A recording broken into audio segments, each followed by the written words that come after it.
They're the top two teams in the Big Ten this season, and on Thursday, the #1 UCLA women and 6th-ranked USC Trojans face off for the first of two regular season matchups.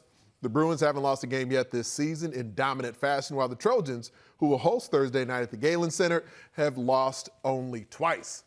To help us break it all down, we have the aforementioned Autumn Johnson, NCAA tournament bracketologist and Big Ten Network analyst with us now. And Autumn, the way that these two teams have seemingly been on a collision course throughout the entire season, Thursday night, they're going to be the last game of the night in Big Ten action, a slew of really important games. But how pivotal would you say this first of their two matchups is?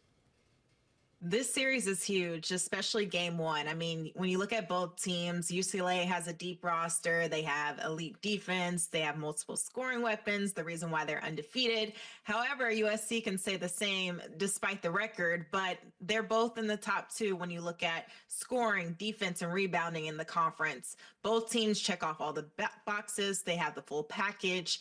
The biggest advantage, though, for UCLA over USC, and honestly, any school, is 6'7" Lauren Betts. No one has found an answer for her. Her dominance in the paint has been unmatched, both offensively and defensively. The way she alters shots, the way she controls the boards, the way she facilitates, does everything and more for her team. You double her, you triple her, she can, kick it out to her shooters. So I think this one is massive to see who can crack the code. If USC can find a way to slow her down, you can't truly stop her, but if you can slow her down, I think that's the deciding factor of this matchup. Even when you slow her down, she had 6 points earlier this season, had a career high of 11 assists. It's going to be a tough task, but I think USC is primed to do it. And there was a stretch of the season where these were viewed as the top two teams in the country, and the dominance of the Bruins has continued here, whereas USC has seemed a little more mortal as of late. But how big of a gap right now would you say there is between UCLA and USC? I think the gap isn't as big as we think it is. I think the only advantage, like I mentioned, is that advantage that they have inside with 6'7" Lauren Betts, that luxury to have her inside as that dominant post. She is in the conversation for National Player of the Year, not just Big Ten Player of the Year, the way she impacts games so much. She is a two-way player. As I mentioned, a season low of 6 points, but still she dishes it out to her shooters and gets a career high of 11 assists. So look at this, just the ability to impact the game. I think if you take her out of the equation, I don't know if this team is undefeated. She is playing out of her mind. She's playing like she is the best player in the nation right now. But then also you got Juju Watkins, who is making a case for herself as well. I mean, just what they can do on both ends. I would say Juju Watkins, her efficiency has been up and down, but any off night for Juju, the reason she's so special, it could be a career high for any other player. The ability to just get in transition like this and her kill spots, just a 3-level score. And a lot of people aren't talking about her enough on the defensive end. So I think it's going to be a fun battle between the both of them, even though they play different positions. But I'm excited to see who gets the best of it. I love that you point out Juju's defense, because there's been a number of times this season we've seen her like right at the top of the key, getting a nice steal, fast break layup based off the way that she's able to be such a great on-ball defender. And each of these great players, Lauren Betts, Juju Watkins, they do have a Kiki who plays off of them, whether you're talking Kiki Rice or Kiki Iriafen. And for USC, even when Juju had an off shooting night against top 10 Ohio State, they were still able to win that game by 21 points. So what does that say about the rest of the roster beyond Juju? I think they have to show up. I think that's the X factor when you look at it. Like, it's not just going to be, a star showdown between Juju Watkins and also Lauren Betts. It's going to have to be a Kiki Rice who's going to control the offense for UCLA. She's so poised. Her high IQ is unbelievable. And I think she's going to have the defensive matchup against Juju, which is fun to see. I mean, at 5'11", I anticipate this with her frame, her anticipation, her high IQ. She knows Juju well. We saw this matchup last year. Charisma Osborne had the main defensive assignment on her. Now she's off on the WNBA, but still Kiki Rice had experience guarding Juju in that manner. These two teams know each other. However, USC looks completely different. Rhea Marshall had the opportunity to guard Lauren Betts down low. She is such an unsung hero of this team.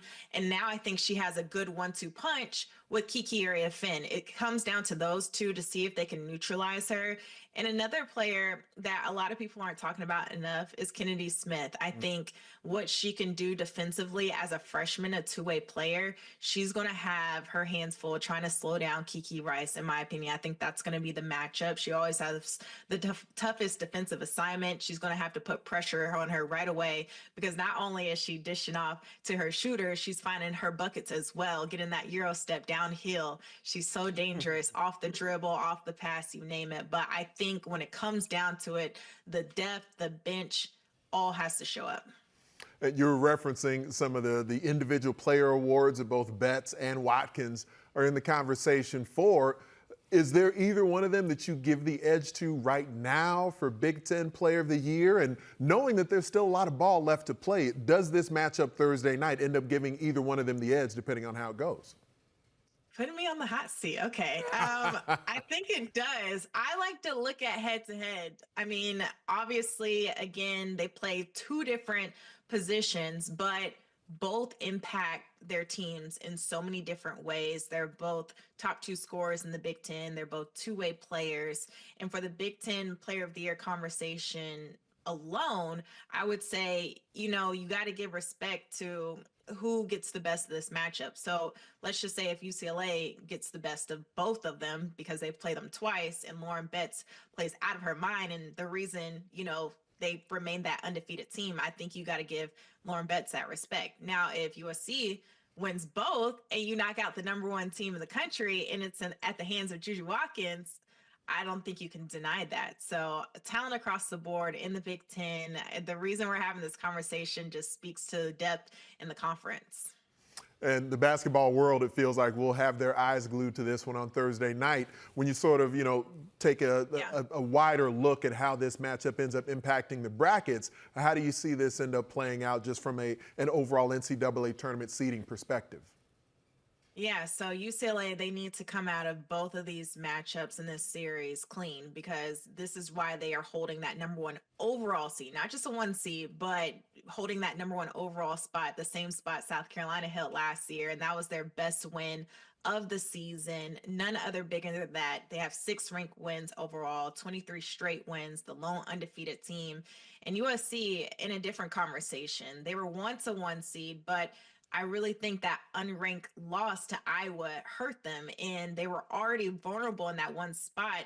And it's not just in the Big Ten that all of these great games are happening. It's across the nation and upsets are happening. And recently, we just saw Texas take down South Carolina in a crazy game. So USC fell to that 2 line. However, a strong finish could put them back into the conversation with the number 1 seed, considering you're playing the number 1 team in the country twice. You also have the Big Ten tournament. I don't think that is stressed enough of the opportunity that is in front of all these teams with the Big Ten tournament coming up, because every single night as you close out your conference season, you are facing a big time matchup, a resume boosting matchup every single game. And then you get in the Big Ten and you can continue to knock teams off. That's huge down the stretch, and the selection committee will take notice of that.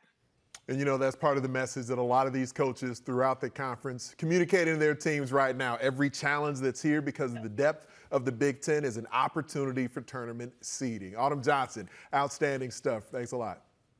Thank you.